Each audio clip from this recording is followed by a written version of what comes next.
오늘부로 우리 아버지 죽은 거야. 내 말 똑똑히 들어. 폭우가 쏟아지는 밤 공사장 진흙탕 위에서 장남 진욱의 손이 막내딸 지혜의 뺨을 매몰차게 후려쳤습니다. 바닥에 처박힌 지혜가 울부짖으며 오빠의 바짓가랑이를 붙잡았습니다. 오빠, 제발. 천벌이 무섭지도 않아? 아버지 여기서 돌아가시면 어쩌려고 이래. 옆에서 차갑게 지켜보던 언니 미란이 비릿한 미소를 지으며 거들었습니다. 지혜야, 적당히 해. 어차피 치매 노인이라 우리도 못 알아봐. 장남 진욱 역시 매달리는 지혜를 뿌리치며 비정하게 내뱉었습니다. 천벌, 돈 없는 게 진짜 천벌이야.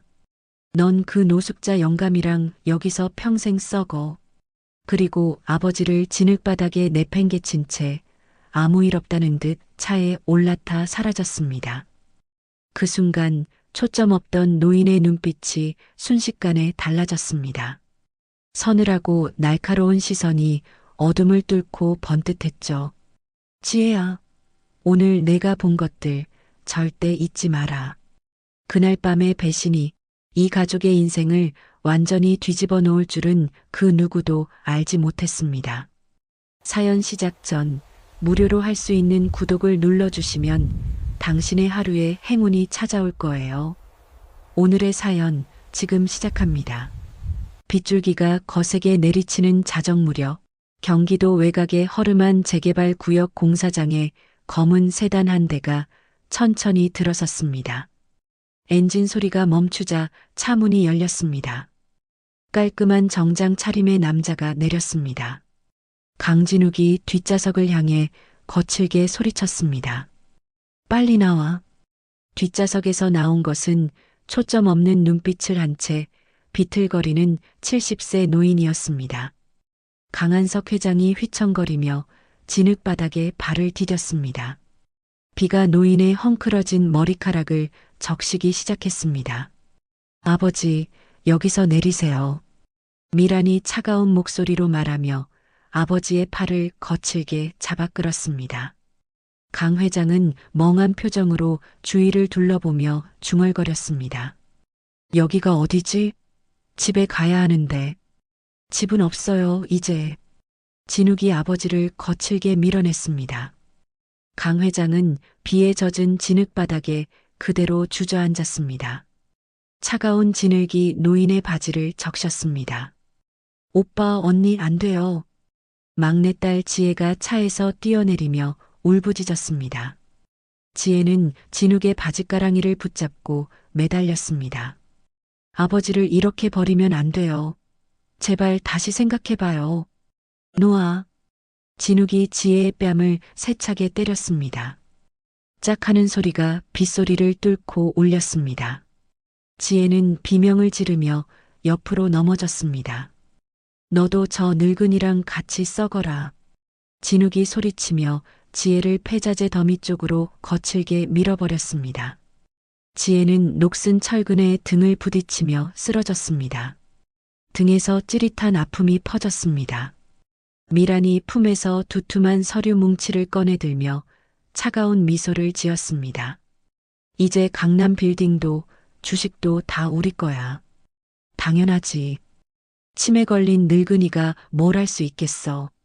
진욱이 비를 털며 차로 향했습니다.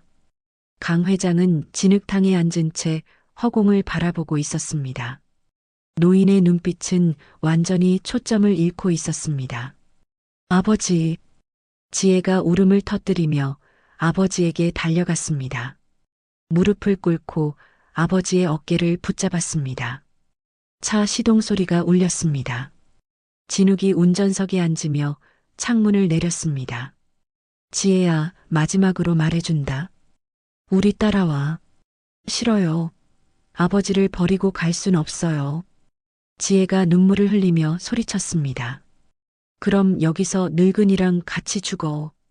미란이 창문 너머로 독서를 뱉었습니다. 오빠, 언니. 지혜가 멀어지는 차를 향해 소리쳤지만 검은 세단은 빗길을 뚫고 공사장을 빠르게 빠져나갔습니다. 차 뒷등이 어둠 속으로 사라질 때까지 지혜는 서 있었습니다. 비가 지혜의 온몸을 적시고 있었습니다. 아버지, 일어나세요. 추워요. 지혜가 진흙투성이가 된 아버지를 일으키려 팔을 뻗었습니다. 그 순간 강 회장의 초점 없던 눈빛이 순식간에 달라졌습니다. 서늘하고 날카로운 시선이 지혜를 똑바로 바라봤습니다. 지혜야. 강 회장이 지혜의 손목을 단단히 붙잡았습니다. 지혜는 깜짝 놀라며 아버지를 쳐다봤습니다. 아버지, 정신이 드셨어요? 강 회장은 대답 대신 품 안에서 무언가를 꺼냈습니다. 빗물 한 방울 묻지 않은 최신형 스마트폰이었습니다. 지혜는 눈을 크게 뜨며 아버지를 바라봤습니다. 이게 뭐예요? 아버지가 언제부터? 강 회장이 전화를 걸었습니다. 전화기에서 신호음이 울렸습니다. 서 실장, 나야. 전화기 너머로 차분한 남자의 목소리가 들렸습니다. 회장님, 계획대로 진행하겠습니다. 전부 회수해. 지금 당장. 강 회장의 목소리는 차갑고 단호했습니다. 지혜는 아버지의 완전히 달라진 모습에 말을 잃었습니다. 갑자기 공사장 주변 어둠 속에서 환한 헤드라이트가 일제히 켜졌습니다. 검은색 고급 승용차 5대가 강 회장과 지혜를 둘러싸며 나타났습니다. 차량들이 마치 호위하듯 일렬로 늘어섰습니다. 이게 뭐예요? 아버지, 이 사람들은 누구예요? 지혜가 떨리는 목소리로 물었습니다. 강 회장이 천천히 일어나며 젖은 옷을 벗기 시작했습니다. 첫 번째 차에서 내린 남자가 깔끔하게 달인 정장을 건네줬습니다. 오늘 본 것들을 잊지 마라. 강 회장이 정장 상의를 입으며 말했습니다. 이제부터 진짜 인간의 민낯을 보게 될 거다. 지혜는 아버지의 차가운 표정에 온몸이 떨렸습니다. 방금까지 치매 환자였던 아버지가 완전히 다른 사람이 된 것 같았습니다. 그 시각 강남의 한 고층 빌딩 사무실에서는 바쁜 손놀림이 이어지고 있었습니다. 서현우 변호사가 여러 대의 모니터 앞에 앉아 키보드를 두드리고 있었습니다. 진욱 씨와 미란 씨 명의 모든 자산 동결 완료했습니다. 서현우가 전화기에 대고 보고했습니다. 공사장 유기 현장 영상도 보안 서버에 업로드 끝났습니다. 좋아. 내일부터 본격적으로 시작한다. 강 회장의 목소리가 전화기를 통해 차갑게 울렸습니다.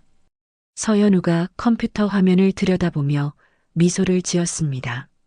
화면에는 진욱과 미란의 계좌가 모두 빨간색으로 표시되어 있었습니다. 공사장으로 돌아가서 강 회장은 고급 승용차 뒷좌석에 앉았습니다. 지혜도 옆자리에 조용히 앉았습니다. 아버지, 이 모든 게 다 계획이었나요? 지혜가 조심스럽게 물었습니다. 강 회장은 창밖의 빗줄기를 바라보며 대답했습니다. 배신자들을 가려내는 시험이었다. 그럼 치매는? 연기였다.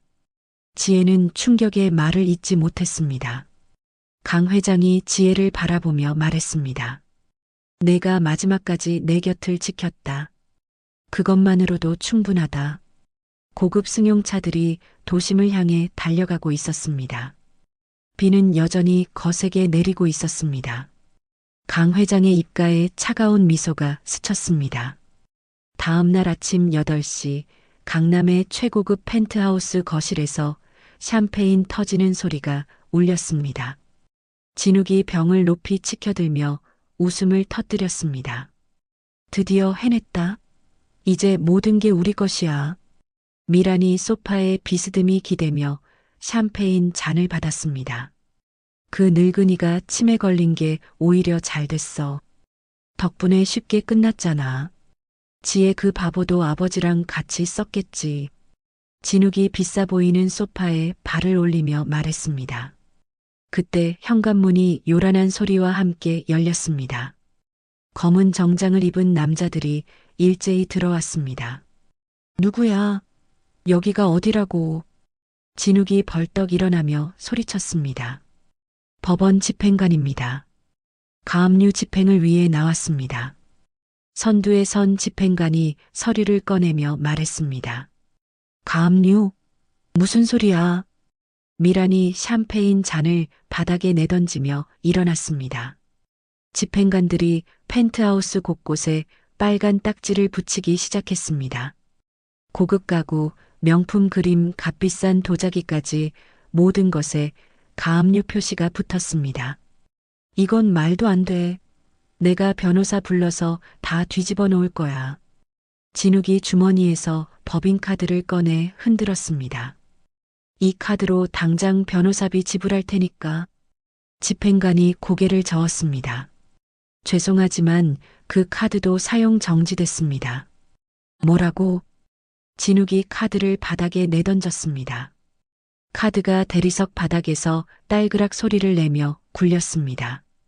증여계약 해지 통보에 따라 모든 계좌가 동결됐습니다. 집행관이 차분하게 설명했습니다. 미란이 집행관에게 다가서며 소리쳤습니다. 아버지는 실종됐어요. 치매 걸린 상태로. 그러니까 이제 우리가 상속자예요. 그렇지 않습니다. 입구에서 차분한 목소리가 들렸습니다. 서현우 변호사가 서류 가방을 들고 들어왔습니다. 당신들 아버지께서 직접 서명하신 부양 의무 특약서입니다. 서현우가 두툼한 서류를 꺼냈습니다. 여기에 명시되어 있죠. 자녀가 부양 의무를 위반할 경우 모든 증여는 자동으로 취소된다고요. 진욱이 서류를 낚아채며 읽기 시작했습니다. 얼굴이 점점 하얘졌습니다. 이건 가짜야. 아버지 정신이 없을 때 누가 조작한 거야? 아닙니다. 6개월 전에 정신감정 결과와 함께 공증받은 문서입니다. 서현우가 냉정하게 말했습니다. 미란이 주저앉으며 중얼거렸습니다. 6개월 전이면 아버지가 아직 멀쩡할 때잖아. 한편 도심의 고급 호텔 스위트룸에서는 지혜가 넓은 창가에 서 있었습니다. 강 회장이 정장으로 갈아입으며 지혜에게 말했습니다. 놀랐지? 아버지, 정말 다 계획이었나요? 지혜가 떨리는 목소리로 물었습니다. 6개월 전부터 준비했다. 암 투병도 치매도 모두 연기였다. 강 회장이 담담하게 말했습니다. 지혜는 충격에 말을 잃었습니다. 눈물이 볼을 타고 흘러내렸습니다. 왜 저한테도 말씀 안 하셨어요? 진실을 보려면 스스로를 절벽으로 밀어 넣어야 한다. 강 회장이 지혜의 어깨에 손을 올렸습니다. 내가 끝까지 내 곁을 지켰다는 걸 확인해야 했다. 강 회장이 책상 서랍에서 작은 열쇠를 꺼냈습니다. 이것은 그룹의 핵심 금고 열쇠다. 이제 내 것이다. 지혜가 열쇠를 받으며 고개를 들었습니다. 아버지, 저는 준비가 안 됐어요. 준비는 하는 게 아니라 하면서 되는 거다. 강 회장이 지혜를 바라보며 말했습니다. 그 시각 펜트하우스에서 쫓겨난 진욱은 거리에서 전화를 걸고 있었습니다. 김 회장님, 저 진욱입니다. 전화기 너머로 차가운 목소리가 들렸습니다. 진욱 씨, 요즘 좀 어렵다고 들었는데. 잠시만요. 설명드릴게요. 하지만 전화는 이미 끊어졌습니다. 진욱이 다른 번호를 눌렸습니다. 박 상무님, 저예요. 아, 진욱 씨? 미안하지만 지금 바빠서. 또 전화가 끊어졌습니다. 진욱의 얼굴에 절망이 번졌습니다. 미라는 호텔 로비에서 지혜에게 전화를 걸었습니다. 지혜야, 언니. 지혜의 차가운 목소리가 들렸습니다. 내가 아버지 꼬드긴 거지? 우리 재산 다 빼돌리려고. 미란이 소리쳤습니다. 언니 실망이에요. 뭐? 실망? 아직도 모르세요? 언니가 아버지를 버렸잖아요. 지혜가 조용히 말하며 전화를 끊었습니다. 미라는 끊어진 전화기를 바라보며 주저앉았습니다. 호텔 스위트룸에서 강 회장은 서현우에게 전화를 걸었습니다. 진욱이 사채업자들과 접촉하고 있다고? 네, 회장님. 이미 몇 군데서 돈을 빌렸습니다. 서현우의 목소리가 들렸습니다. 좋다. 명신대부에는 연락해둬라. 거기서는 빌려주게. 함정을 놓으시는 건가요? 더 깊은 수렁으로 빠뜨려야지. 강 회장의 입가에 차가운 미소가 스쳤습니다. 진욱은 어두운 사무실에서 사채업자와 마주 앉아 있었습니다. 10억이면 이자가 월 3푼입니다. 상관없어. 일단 빌려줘. 진욱이 서류에 서명하며 말했습니다. 아버지만 찾으면 모든 게 해결돼. 진욱이 중얼거렸습니다. 흥신소에 맡겼습니다. 곧 찾을 겁니다. 옆에 앉은 미란이 말했습니다. 그 시각 호텔에서 강 회장이 지혜와 함께 로비로 내려가고 있었습니다. 아버지, 위험하지 않을까요?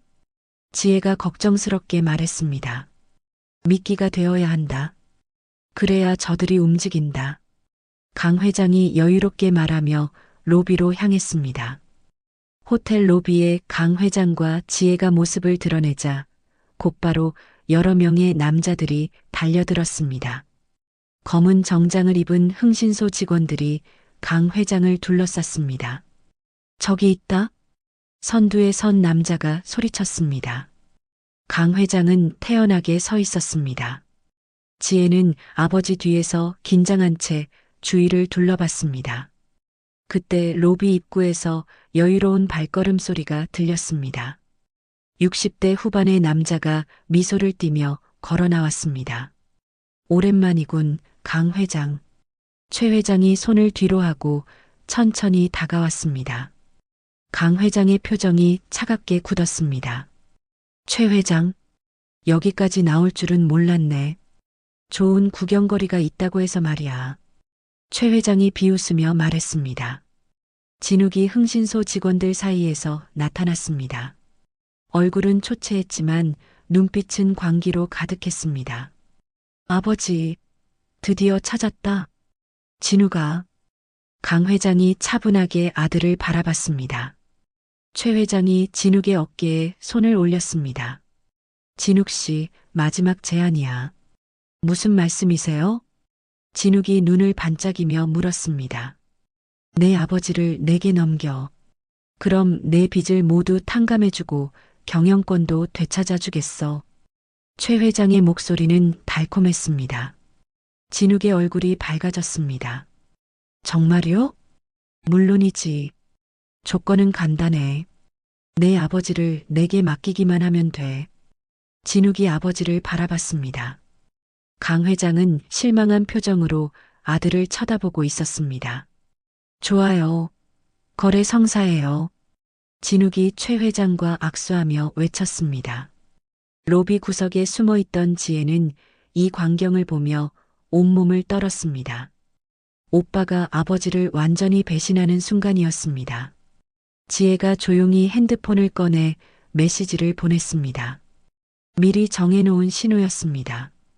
최 회장이 손짓하자 용역들이 강 회장을 둘러싸기 시작했습니다.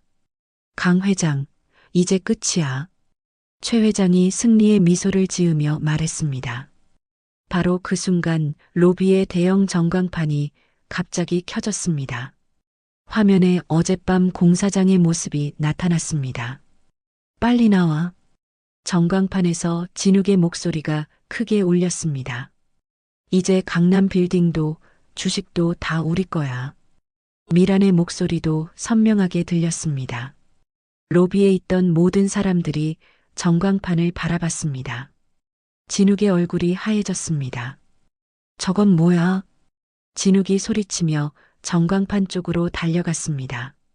너도 저 늙은이랑 같이 썩어라. 화면 속에서 진욱이 지혜를 때리는 장면이 적나라하게 드러났습니다. 로비에 있던 사람들이 수군거리기 시작했습니다. 저런 페류나가 다 있나? 아버지를 저렇게 버리다니. 진욱이 전광판을 주먹으로 치며 소리쳤습니다. 꺼. 이걸 당장 꺼. 하지만 이미 늦었습니다. 영상은 실시간으로 인터넷에 퍼지고 있었습니다. 최 회장이 당황하며 뒤로 물러섰습니다. 이건 내가 모르는 일이야. 정말 그럴까? 강 회장이 차가운 미소를 지으며 서류를 꺼냈습니다. 최 회장의 비자금 장부 사본이야. 검찰에 제출할 예정이지. 최 회장의 얼굴이 일그러졌습니다. 그건 어떻게 해? 내 자식의 밑바닥을 끌어내준 대가는 치러야지. 강 회장이 서류를 흔들며 말했습니다. 로비가 순식간에 아수라장이 됐습니다. 용역들이 도망치기 시작했고 최 회장도 황급히 자리를 떴습니다. 그때 로비 입구로 여러 명의 남자들이 들어왔습니다. 사채업자들이었습니다. 강진욱, 여기 있었구나. 사채업자들이 진욱을 붙잡았습니다. 놓아, 놓으라고. 진욱이 비명을 지르며 발버둥 쳤습니다. 돈 갚을 때까지 못 보내준다. 사채업자들이 진욱을 끌고 나갔습니다. 강 회장은 진욱을 한 번도 돌아보지 않았습니다. 지혜의 손을 잡고 로비를 빠져나갔습니다. 한편 그 시각 미라는 인천공항 출국장에서 여권을 내밀고 있었습니다. 죄송합니다. 출국 금지 대상자입니다. 공항 직원이 고개를 저었습니다. 뭐라고요? 미란이 믿을 수 없다는 표정으로 물었습니다. 법무부에서 출국 금지 조치를 내렸습니다.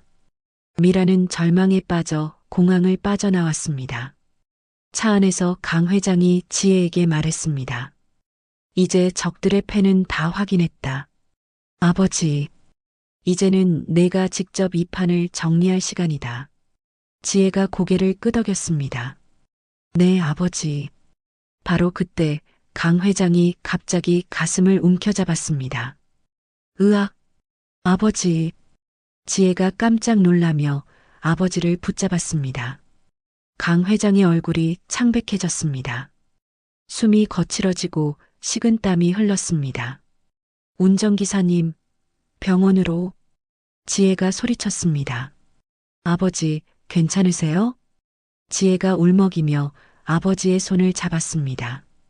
강 회장이 힘겹게 입을 열었습니다. 지혜야, 이제 내가.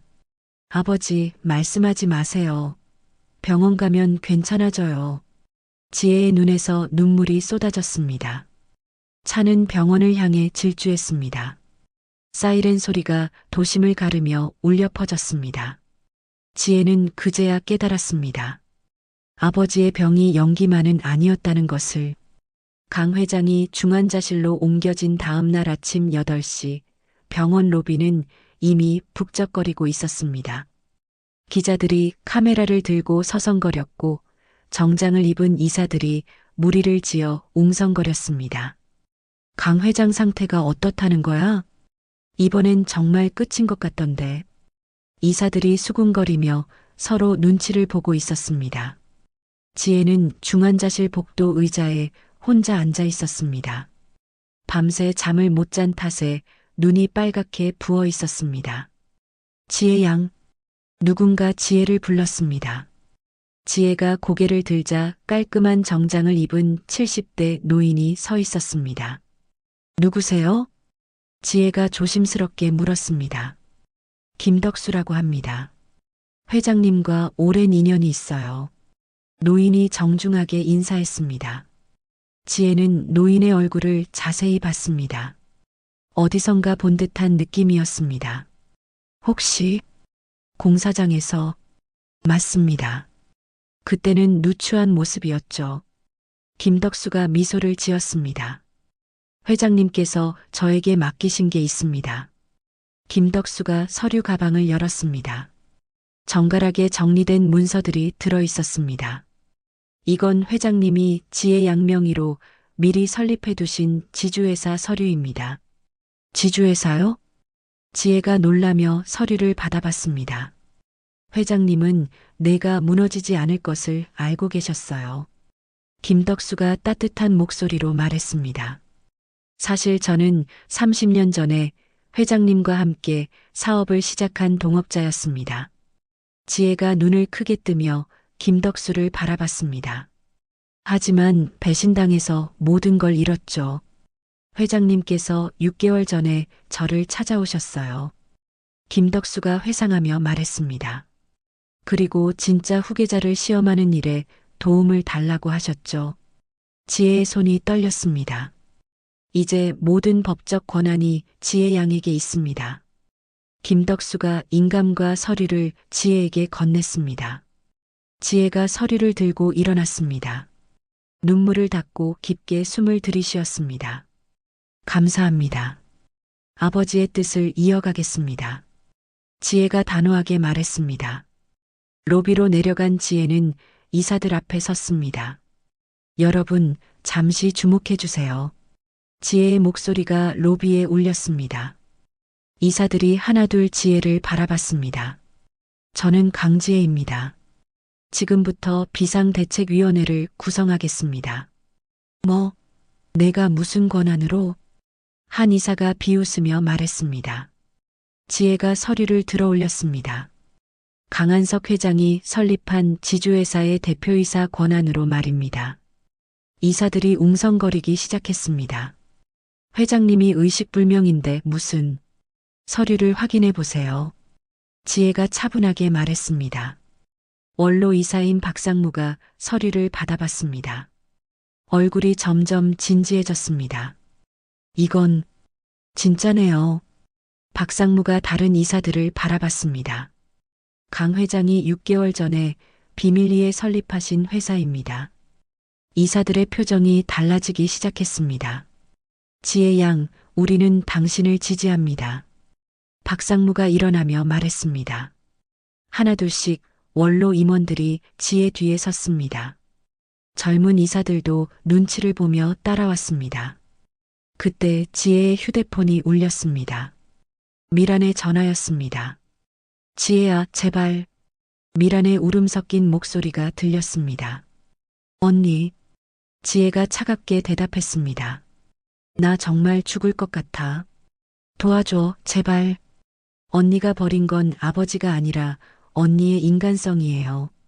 지혜가 조용히 말하며 전화를 끊었습니다. 중환자실에서는 각종 모니터가 강 회장의 상태를 보여주고 있었습니다. 의식은 없었지만 뇌파는 활동하고 있었습니다. 서현우 변호사가 병실로 들어와 강 회장의 귀에 속삭였습니다. 회장님, 지혜 양이 이사회를 완전히 장악했습니다. 강 회장의 눈꺼풀이 미세하게 떨렸습니다.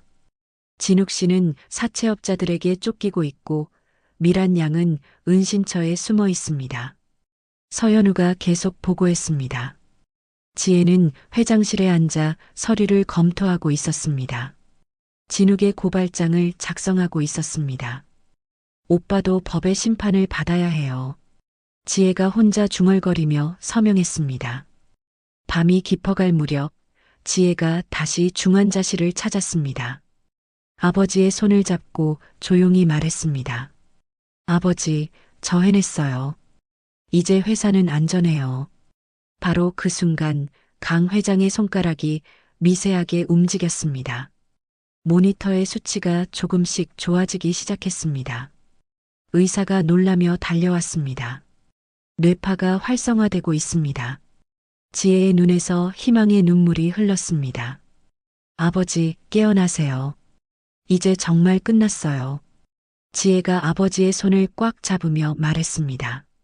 일주일 후 그룹 본사 대강당은 창립기념일 행사로 가득 찼습니다. 수백 명의 직원들과 언론인들이 자리를 메웠습니다. 무대 뒤에서 지혜가 휠체어를 밀고 있었습니다. 아버지, 준비되셨어요? 지혜가 조심스럽게 물었습니다. 강 회장이 휠체어에 앉아 고개를 끄덕였습니다. 아직 완전히 회복되지는 않았지만 의식은 또렷했습니다. 이제 마지막 단계다. 강 회장이 지혜를 바라보며 말했습니다. 무대 위로 올라가자 강당 전체가 박수로 가득 찼습니다. 직원들이 일어나서 박수를 보냈습니다. 감사합니다. 강 회장이 마이크를 잡고 말했습니다. 오늘 여러분께 중요한 발표를 하겠습니다. 강당이 조용해졌습니다. 모든 사람들이 강 회장을 주목했습니다. 지난 6개월간의 시련은 모두 계획된 것이었습니다. 강 회장의 목소리가 강당에 울렸습니다. 진정한 후계자를 찾기 위한 과정이었습니다. 직원들이 웅성거리기 시작했습니다. 그 결과 저는 확신을 얻었습니다. 강지혜를 차기 회장으로 지명합니다. 강당이 다시 박수로 가득 찼습니다. 지혜가 일어나서 인사했습니다. 바로 그때 강당 뒤쪽에서 소란이 일었습니다. 비켜, 비키라고. 거짓골이 된 진욱이 보안 요원들을 뚫고 들어왔습니다. 뒤이어 미란도 초췌한 모습으로 나타났습니다. 우리가 진짜 자식이야. 이 모든 건 사기라고. 진욱이 소리치며 무대 쪽으로 달려왔습니다. 강당이 술렁였습니다. 카메라들이 진욱과 미란에게 집중됐습니다. 강 회장이 차분하게 마이크에 대고 말했습니다. 진욱아, 미란아, 올라와라. 아버지. 진욱이 무대로 뛰어올랐습니다. 미란도 울먹이며 따라왔습니다. 아버지, 우리가 잘못했어요. 용서해 주세요. 미란이 무릎을 꿇으며 울었습니다. 강 회장이 서류를 꺼냈습니다. 용서? 이걸 보고도 그런 말을 할 수 있을까?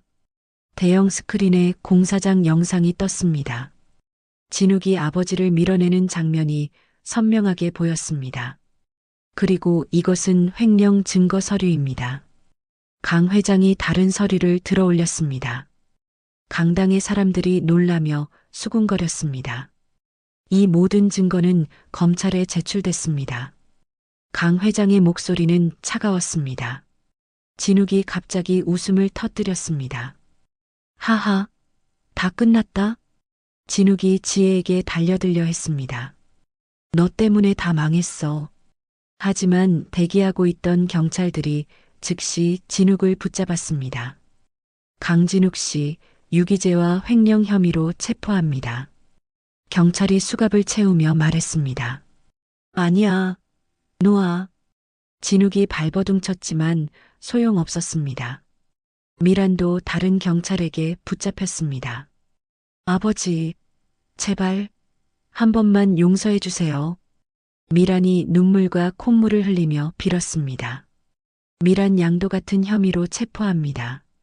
경찰이 미란에게도 수갑을 채웠습니다. 강 회장은 그들을 차갑게 바라보며 말했습니다. 너희가 벌인 건 나뿐만 아니라 너희 자신의 인간성이었다. 진욱과 미란이 끌려나가는 모습이 전국에 생중계됐습니다. 강당의 사람들은 숨을 죽이고 지켜봤습니다. 진욱과 미란이 완전히 사라지자 강 회장이 다시 마이크를 잡았습니다. 돈으로 살 수 없는 유일한 가치는 사람의 마음입니다. 강 회장이 직원들을 바라보며 말했습니다. 오늘 모든 직원에게 특별 성과급을 지급하겠습니다. 강당이 다시 환호와 박수로 가득 찼습니다. 지혜가 아버지 곁에 서서 직원들에게 인사했습니다. 앞으로 더 투명하고 정의로운 회사를 만들겠습니다. 지혜의 목소리가 강당에 울렸습니다. 행사가 끝난 후 강 회장과 지혜는 그날 밤 공사장을 찾았습니다. 어둠 속에서 공사장은 여전히 을씨년스러웠습니다. 여기에 장학재단을 만들자. 강 회장이 지혜에게 말했습니다.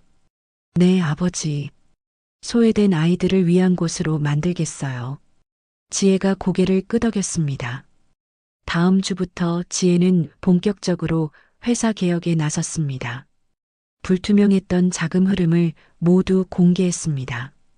주주들과 언론의 반응은 매우 긍정적이었습니다. 한 달 후 강 회장의 서재에서 조용한 시간이 흘렀습니다. 강 회장이 책상에서 회장 명패를 꺼냈습니다. 이제 정말 내 것이다. 강 회장이 지혜에게 명패를 건넸습니다. 지혜가 두 손으로 명패를 받으며 말했습니다. 아버지가 물려주신 것을 소중히 지키겠습니다. 강 회장이 평온한 미소를 지었습니다. 이제 내 짐을 내려놓을 수 있겠구나. 창 밖으로 석양이 지고 있었습니다. 지혜는 명패를 가슴에 안고 아버지를 바라봤습니다. 길고 험난했던 시험이 드디어 끝났습니다. 지혜가 회장으로 취임한 다음 날 아침 8시 본사 지하 주차장은 평소와 다름없이 조용했습니다. 지혜가 전용 엘리베이터를 향해 걸어가고 있었습니다. 보안 요원 2명이 뒤따라오고 있었습니다. 갑자기 기둥 뒤에서 검은 옷을 입은 남자들이 나타났습니다. 강지혜. 한 남자가 소리쳤습니다. 지혜가 놀라 뒤를 돌아봤습니다. 보안 요원들이 앞으로 나서려 했지만 이미 여러 명에게 둘러싸인 상태였습니다. 누구세요? 지혜가 소리쳤습니다. 조용히 따라와. 다치고 싶지 않으면. 남자가 지혜의 팔을 거칠게 잡았습니다.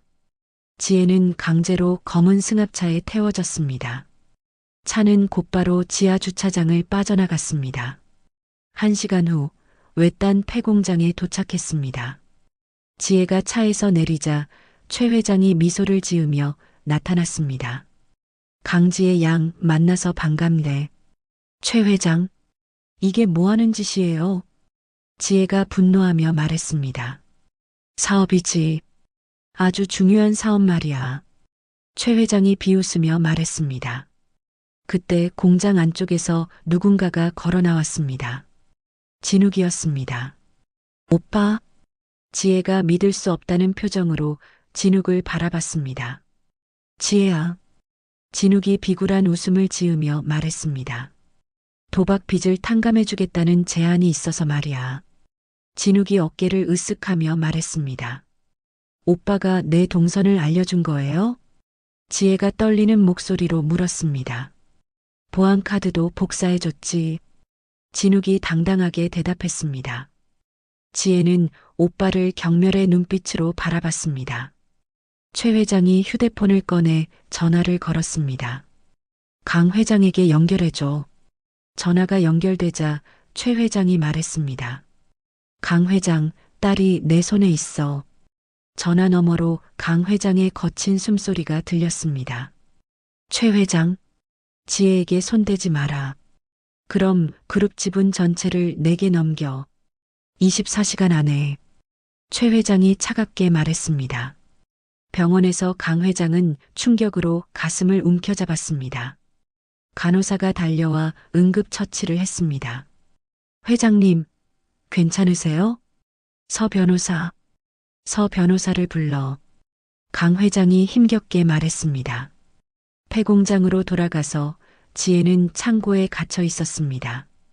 진욱이 창고 앞에 서서 지혜를 내려다봤습니다. 너만 없으면 내 세상이었는데. 진욱이 이를 갈며 말했습니다. 오빠는 정말 끝까지 그럴 거예요? 지혜가 차분하게 물었습니다. 당연하지. 이번엔 내가 이긴다. 진욱이 비웃으며 창고 문을 닫았습니다. 그 시각 회사에서는 급작스러운 소식이 퍼지고 있었습니다. 회장님이 납치됐다는 소문이 돌고 있습니다. 한 직원이 다른 직원에게 속삭였습니다. 주식시장에서 그룹 주가가 급락하기 시작했습니다. 이사회에서는 긴급회의가 열렸습니다. 이런 상황에서는 임시 경영진을 구성해야 합니다. 최 회장과 내통한 이사가 말했습니다. 폐공장에서 최 회장이 지혜 앞에 서류를 내밀었습니다. 지분 포기 각서야. 서명해. 절대 안 해요. 지혜가 단호하게 거부했습니다. 최 회장이 손짓하자 부하가 차가운 물을 지혜에게 뿌렸습니다. 으악! 지혜가 비명을 지르며 떨었습니다. 서명할 때까지 계속할 거야. 최 회장이 차갑게 말했습니다. 병원에서 강 회장이 서현우에게 말했습니다. 내 목숨이 위험해져도 상관없어. 지혜를 구해내. 회장님 무리하시면 특수보안팀을 즉시 투입해. 강 회장이 간신히 소리쳤습니다. 폐공장에서 최 회장은 상황이 불리해지고 있음을 느꼈습니다. 경찰이 수색에 나섰다는 보고를 받았기 때문입니다. 계획을 바꾼다. 최 회장이 부하들에게 말했습니다. 지혜와 진욱을 창고에 가둬. 사고로 위장할 거야. 부하들이 지혜와 진욱을 창고 안으로 밀어 넣었습니다. 입구를 철판으로 막고 용접했습니다. 아, 뭐 하는 거야? 진욱이 소리쳤지만 소용없었습니다. 최 회장이 창고 주변에 인화물질을 뿌렸습니다. 창고 안에서 지혜와 진욱은 점점 숨이 가빠졌습니다. 산소가 부족해지고 있었습니다. 지혜야, 미안해. 진욱이 힘겹게 말했습니다. 지혜는 대답할 힘도 없었습니다. 두 사람 모두 의식이 흐려지기 시작했습니다. 바로 그때 멀리서 사이렌 소리가 들렸습니다. 강렬한 서치라이트가 폐공장을 비췄습니다. 경찰이다. 최 회장의 부하가 소리쳤습니다. 구조대가 공장으로 달려오고 있었습니다. 쾅! 창고 벽이 폭발음과 함께 무너져 내렸습니다. 먼지가 자욱한 가운데 검은 옷을 입은 특수보안팀이 진입했습니다. 여기 있다? 팀장이 소리치며 의식을 잃어가는 지혜에게 달려갔습니다. 강지혜 양, 정신 차리세요. 보안요원이 지혜를 안고 창고 밖으로 나왔습니다. 옆에서 진욱도 겁에 질린 채 구조됐습니다. 숨 쉬세요. 깊게 숨 쉬어요. 응급구조사가 지혜에게 산소 마스크를 씌웠습니다. 지혜가 천천히 눈을 떴습니다. 흐릿한 시야에 구조요원들이 보였습니다. 아버지, 지혜가 힘겹게 중얼거렸습니다. 걱정 마세요. 회장님이 보내신 분들이에요. 구조요원이 안심시키며 말했습니다. 서연우 변호사가 경찰들과 함께 현장에 도착했습니다. 최 회장을 체포하세요. 서연우가 경찰에게 소리쳤습니다. 증거는 어디 있습니까? 경찰관이 물었습니다. 서연우가 USB를 꺼냈습니다. 주차장 블랙박스 영상입니다. 납치 과정이 모두 담겨 있어요. 경찰들이 도망치려던 최 회장을 붙잡았습니다. 최재석, 납치와 감금 혐의로 체포한다. 이건 오해야. 사업상 만남이었다고. 최 회장이 변명했지만 소용없었습니다. 지혜는 응급차에 실려 병원으로 향했습니다. 병원에 도착하자마자 아버지가 있는 병실로 뛰어갔습니다. 아버지, 지혜가 강 회장의 손을 잡았습니다. 강 회장이 천천히 눈을 떴습니다. 지혜야, 무사해서 다행이다. 강 회장의 목소리는 약했지만 따뜻했습니다. 아버지, 정말 죄송해요. 제가 조심했어야 했는데. 지혜가 눈물을 흘리며 말했습니다. 괜찮다. 이제 정말 끝났다. 강 회장이 지혜의 손을 꽉 잡았습니다. 한편 경찰서에서 진욱은 정신을 차리고 있었습니다. 나를 왜 구했어? 그냥 죽게 놔뒀으면 됐는데. 진욱이 허탈하게 중얼거렸습니다. 강진욱 씨, 납치 공모 및 유기 가담 혐의로 구속됩니다. 경찰이 수갑을 채우며 말했습니다. 진욱은 더 이상 저항하지 않았습니다. 그 시각 다른 곳에서 미란이 TV 뉴스를 보고 있었습니다. 강지혜 회장이 무사히 구조됐다는 소식입니다. 뉴스 앵커의 목소리가 들렸습니다. 미란이 한숨을 깊게 쉬었습니다. 이제 정말 끝났구나. 미란이 핸드백을 들고 경찰서로 향했습니다. 자수하러 왔습니다. 미란이 경찰서 접수대에서 말했습니다. 최 회장과 오빠의 범행을 모두 증언하겠어요. 대신 선처를 부탁드려요. 다음 날 지혜는 붕대를 감은 채로 회사에 나타났습니다. 기자회견장은 기자들로 가득 찼습니다. 어제 발생한 납치 사건은 경쟁사의 악의적인 공작이었습니다. 지혜가 마이크 앞에 서서 말했습니다. 우리 그룹은 어떤 위협에도 굴복하지 않을 것입니다. 기자들이 일제히 질문을 쏟아냈습니다. 회장님, 건강은 괜찮으십니까? 네, 완전히 회복했습니다. 업무에 지장 없습니다. 지혜가 당당하게 대답했습니다. 기자회견이 끝나자 그룹 주가가 급등하기 시작했습니다. 상한가까지 치솟았습니다. 병실에서 강 회장이 TV를 보고 있었습니다. 지혜의 기자회견 모습이 나오고 있었습니다. 이제 내 교육이 정말 끝났구나. 강 회장이 안도의 눈물을 흘리며 말했습니다. 일주일 후 법원에서 최 회장의 선고가 내려졌습니다. 피고인을 징역 15년에 처한다. 판사가 판결을 선고했습니다. 최 회장의 모든 불법 자산은 지혜가 운영하는 장학재단으로 귀속됐습니다. 한 달 후 퇴원한 강 회장과 지혜는 그날의 공사장을 다시 찾았습니다. 이제 그 자리에는 장학재단 건물이 세워지고 있었습니다. 지혜야, 정말 고생 많았다. 강 회장이 지혜를 꽉 껴안으며 말했습니다. 아버지, 저는 아버지가 계셔서 해낼 수 있었어요. 지혜가 아버지의 품에서 말했습니다.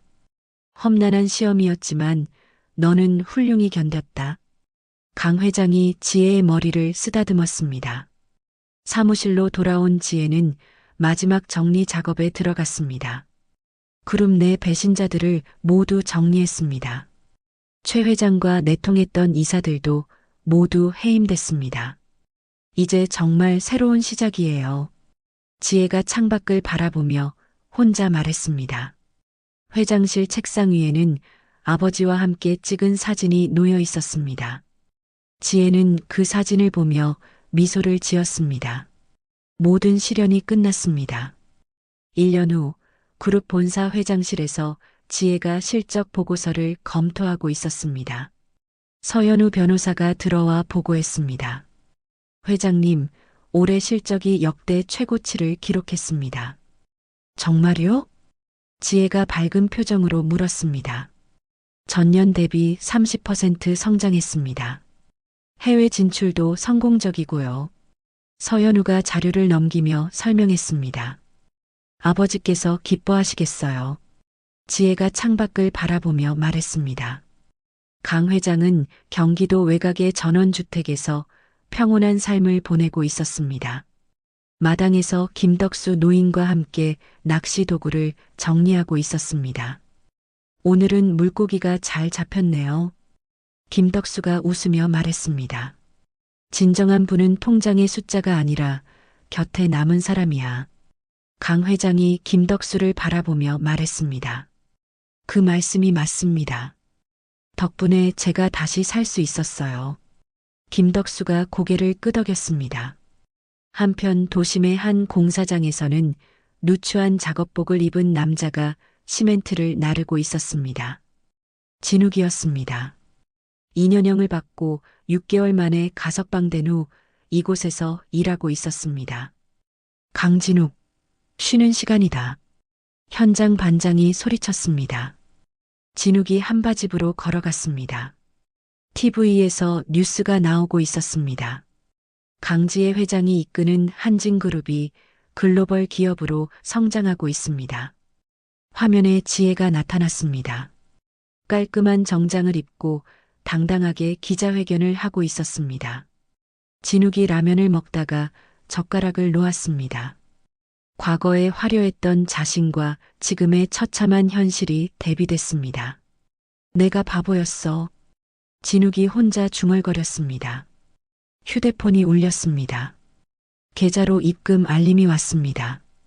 이것은 아버지가 내리신 마지막 자비입니다. 마이너스 지혜. 문자 메시지와 함께 최저 생계비가 입금됐습니다. 진욱의 눈에서 눈물이 흘렀습니다. 다른 공사장에서는 미란이 청소 일을 하고 있었습니다. 1년 6개월형을 받고 출소한 후 이런 일을 전전하고 있었습니다. 미란 씨, 오늘도 수고하셨어요. 청소업체 사장이 일당을 건네줬습니다. 미란은 말없이 돈을 받고 버스 정류장으로 향했습니다. 휴대폰에 같은 내용의 문자가 왔습니다. 미란도 조용히 눈물을 흘렸습니다. 지혜는 사무실에서 재단 업무를 보고 있었습니다. 이번 달 장학금 수혜자가 500명으로 늘었습니다. 직원이 보고했습니다. 좋은 일이네요. 효 문화 확산 프로그램은 어떤가요? 전국 50개 지역으로 확대됐습니다. 지혜가 만족스럽게 고개를 끄덕였습니다. 그 시각 진욱은 공사장에서 폐지를 줍는 노인을 봤습니다. 구부정한 모습이 과거 아버지와 겹쳐 보였습니다. 아버지. 진욱이 무릎을 꿇고 주저앉았습니다. 아무도 보지 않는 곳에서 소리 없이 울었습니다. 저녁 무렵 강 회장이 지혜에게 전화를 걸었습니다. 지혜야, 이번 주말에 시간 있니? 아버지, 무슨 일이세요? 지혜가 반갑게 대답했습니다. 가족끼리 밥 한 끼 하자. 오랜만에. 네, 아버지. 당장 시간 비우고 갈게요. 지혜가 기쁘게 말했습니다. 지혜는 중요한 회의를 뒤로 미루고 전원주택으로 향했습니다. 주말 오후 강 회장과 지혜는 숲길을 함께 걷고 있었습니다. 두 사람 모두 환하게 웃고 있었습니다. 아버지, 요즘 어떠세요? 너무 평온해서 가끔 심심할 정도야. 강 회장이 웃으며 말했습니다. 건강이 최고예요. 지혜가 아버지의 팔짱을 끼며 말했습니다. 같은 시각, 먼 공사장에서는 진욱이 흙먼지를 뒤집어 쓴 채 무거운 자재를 나르고 있었습니다. 석양이 그의 뒷모습을 길게 늘어뜨렸습니다. 저녁이 되어 강 회장과 지혜는 전원주택으로 돌아왔습니다. 강 회장이 서재로 들어가 오래된 사진첩을 꺼냈습니다. 세 남매가 어렸을 때 찍은 가족 사진이었습니다. 진욱, 미란, 지혜가 아버지 품에서 해맑게 웃고 있었습니다. 강 회장이 사진을 바라보며 한숨을 쉬었습니다. 아버지, 지혜가 서재로 들어왔습니다. 이 사진을 보고 계셨군요. 지혜가 옆에 앉으며 말했습니다. 그때는 모두가 행복했는데 강 회장이 쓸쓸하게 말했습니다. 아버지, 후회하지 마세요. 아버지는 최선을 다하셨어요. 지혜가 아버지의 손을 잡았습니다. 진정한 유산은 돈이 아니라 부모가 물려준 올바른 성품이야. 강 회장이 지혜를 바라보며 말했습니다. 그걸 깨달은 건 너뿐이었다. 지혜가 아버지의 어깨에 머리를 기댔습니다. 창 밖으로 평화로운 전원 풍경이 펼쳐져 있었습니다. 세월이 흘러도 변하지 않는 가족의 사랑이 그곳에 있었습니다.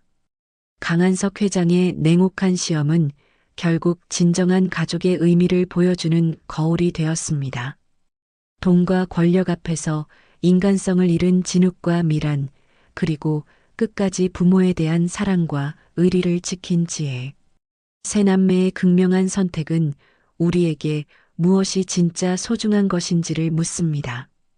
혈육보다 탐욕을 선택한 이들에게 돌아온 것은 참담한 몰락이었고, 사랑과 효를 선택한 지혜에게는 진정한 성공과 행복이 찾아왔습니다. 강 회장이 마지막에 남긴 말처럼 진정한 유산은 통장의 숫자가 아니라 부모가 물려준 올바른 성품이었습니다. 가족이란 이름으로 포장된 욕심이 얼마나 무서운 결과를 낳는지, 반대로 진정한 사랑과 효가 얼마나 큰 힘이 되는지를 보여준 이야기였습니다. 이야기를 끝까지 들어주신 분들 진심으로 감사드리고 잘 들었다고 댓글 하나만 남겨주세요. 진심을 담아 응원하겠습니다. 감사합니다.